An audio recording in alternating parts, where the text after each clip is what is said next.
नमस्कार साथियों, मैं हूं शैलेंद्र सिंह और आप देख रहे हैं हमारा YouTube चैनल शब्द शब्द शैलेंद्र सिंह। साथियों, आज हम बात कर रहे हैं बिहार चुनाव की। बिहार के चुनाव ख़त्म हो चुके हैं और अब एग्जिट पोल कई नतीजे सामने हैं। एग्जिट पोल हालांकि पूरा परिणाम नहीं बताते हैं, लेकिन वो एक रुझान बताते हैं कि चुनाव किस दिशा में गया है।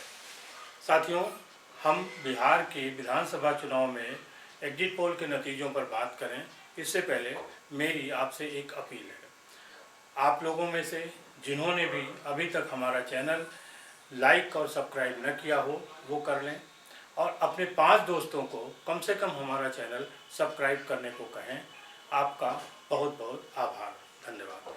साथियों, विधानसभा चुनाव शुरू होने के समय जो 2 गठबंधन बिहार में काम कर रहे थे, एक भारतीय जनता पार्टी और जनता दल यूनाइटेड का था जिसे राजग कहते हैं। दूसरा गठबंधन महागठबंधन के नाम से था जो जनता दल, राष्ट्रीय जनता दल और कांग्रेस के साथ था।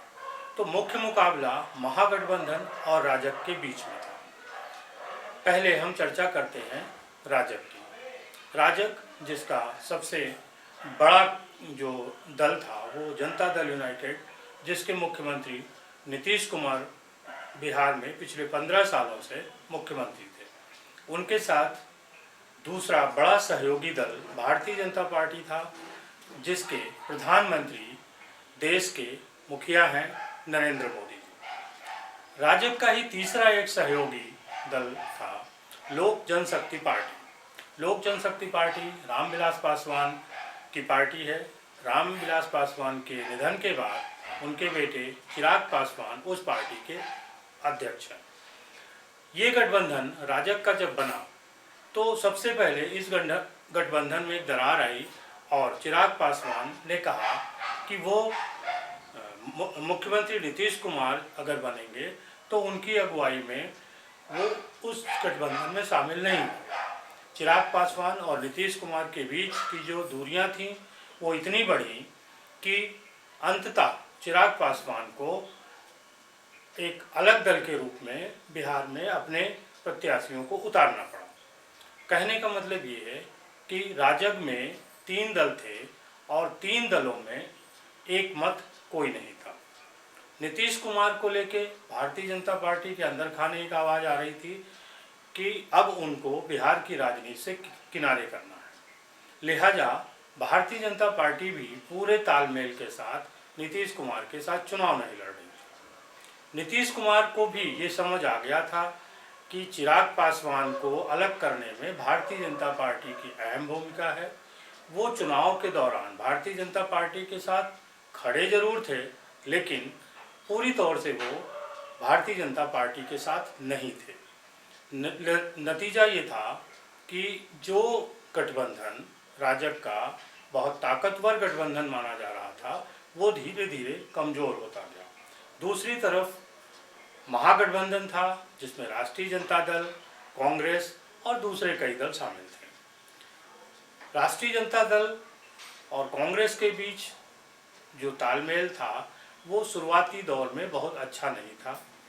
राष्ट्रीय जनता दल के नेता लालू प्रसाद यादव के पुत्र तेजस्वी यादव को कांग्रेस मुख्यमंत्री के तौर पर स्वीकार करने के लिए तैयार नहीं थी, लेकिन धीरे धीरे दोनों के बीच तालमेल सुधरते गए और तेजस्वी यादव को कांग्रेस ने मुख्यमंत्री के तौर पे स्वीकार कर लिया।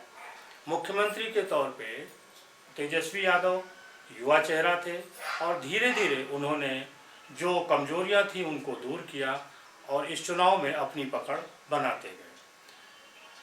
तेजस्वी यादव ने जो मुद्दे उठाए वो ऐसे थे कि जिनको वहाँ की जनता का समर्थन मिलता रहा। सबसे बड़ा मुद्दा था नौकरियों का, नौकरियाँ मतलब सरकारी नौकरियों का, और ये मुद्दा जुड़ा हुआ था प्रवासी मजदूरों से। प्रवासी मजदूर जो कोरोना के दौरान मुंबई से बिहार आए थे और उनको यहाँ पे तमाम तरीके की परेशानियों का सामना करना पड़ा।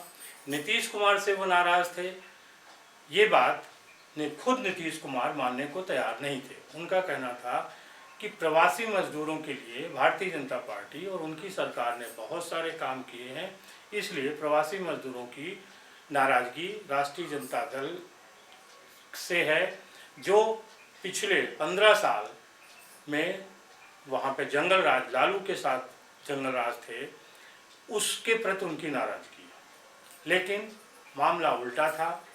प्रवासी मजदूरों की नाराज़गी प्रधानमंत्री नरेंद्र मोदी से थी, बिहार के मुख्यमंत्री नीतीश कुमार से थी, और इस बात की नाराज़गी थी कि पिछले 15 सालों से नीतीश कुमार ने बिहार में बदलाव की बात जरूर कही है, लेकिन जब वो मुंबई, दिल्ली, पंजाब से लौट कर अपने घर आए तो वहाँ उनको रोजी रोटी नहीं मिली। ये प्रवासी मजदूर ऐसे थे जिनके मुद्दे को कोई भी मानने के लिए तैयार नहीं था।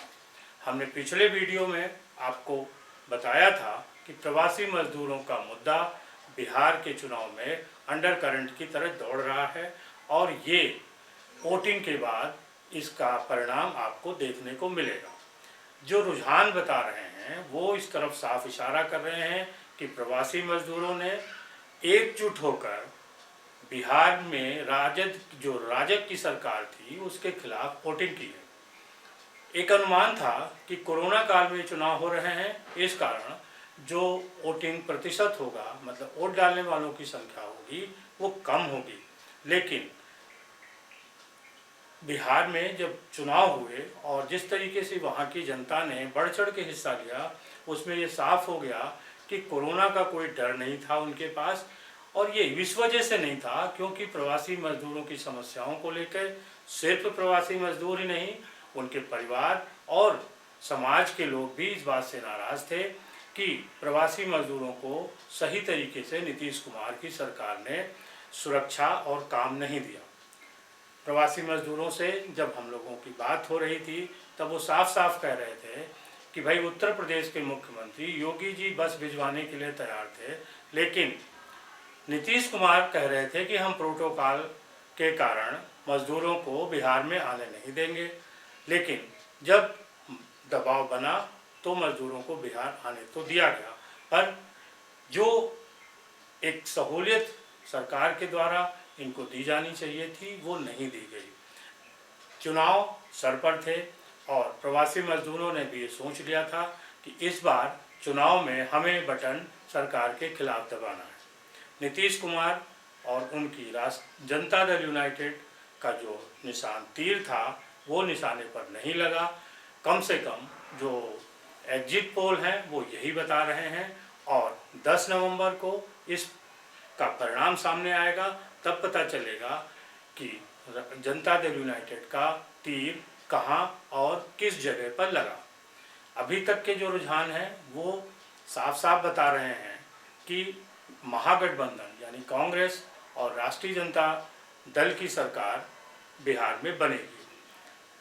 आप ये भी देखिए कि जिस समय चुनाव शुरू हो रहे थे उस समय ज़्यादातर राजनीतिक मान रहे थे कि बिहार के चुनाव का जो परिणाम होगा वो त्रिकोणात्मक होगा और कई दल मिलकर सरकार बनाएंगे। लेकिन धीरे धीरे जब चुनाव आगे बढ़ा तो तस्वीर साफ होने लगी और महागठबंधन के पक्ष में लोगों का रुझान आने लगा। अब एग्जिट पोल लगभग क्लियर कर चुके हैं कि सरकार जो है वो महागठबंधन की बनेगी।